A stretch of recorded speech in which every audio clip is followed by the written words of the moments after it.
Gather a group of the world's best skiers and snowboarders, build an outdoor big air jump on a massive scale, mix them all together in the giant stadium known as AT&T Park, and you have the biggest snow kicker contest ever held in the US. What started as Olympic gold medalist Jonny Moseley's birthday bash is raging full on. If you see a more ambitious project than this in the works, get it on tape. The Ice Air brings the all-stars of action sports together, and by the time they get to San Francisco, they better be prepared for anything.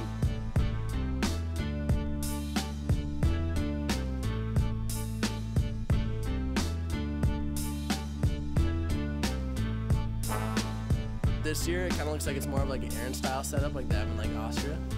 So I'm looking forward to it. Looks like it's going to be a success, good time. Giant stadium, like that's kind of unheard of, you know, something that can house, you know, the masses. You know, being in the giant stadium, sounds pretty cool. And I'm looking forward to having a lot of fun in some big air. Last year we were in the street and it was really great, but it was also, the jump was a little off, you know what I mean? This jump's like textbook, as good as you're gonna see almost, you know, in a park in some ways. We started on Monday night building the ramp. Pretty long hours, 16, 18-hour shift. Gonna put ice and snow on the top and they're gonna jump off of that and then land on this and come all the way down. The distance is, the gap for the jump is 50 feet. So you got the gap of 50 feet. Landing is 140 feet long. Run-in is 160 feet in. It's a great venue, it's a great feature. It's gonna bring a lot of people, bring in different kinds of people because it is in the city. So it's gonna bring people that don't normally get to see this kind of stuff and bring it right to their front door, which is really good for the sport, really good for the whole industry. Obviously the main event is the big jump. We've got an open round, which is nice because we can invite more kids to qualify for the final round, in addition to like Andy Finch's, Travis Rice and all those guys. And then of course we've got on the ski side like Simon Dumont and TJ Schiller and all these guys, which is killer. I think a lot of them heard about it last year and wanted to come back, or they wanted to come and they didn't come. It's kind of more of a festival. It's kind of turned into like a huge deal.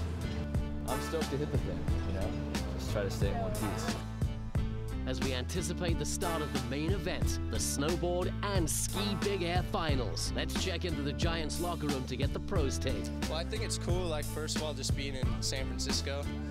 I think as far as like comparing it to other big air events, it's a lot cooler because it's on the infield of a stadium, you know? It's like people can walk right down where, you know, legendary baseball people are, you know, have hit home runs and stuff. So I think that's just neat in itself. I grabbed a bag of peanuts and was just kicking it in the stands for a while, you know, kind of taking it in.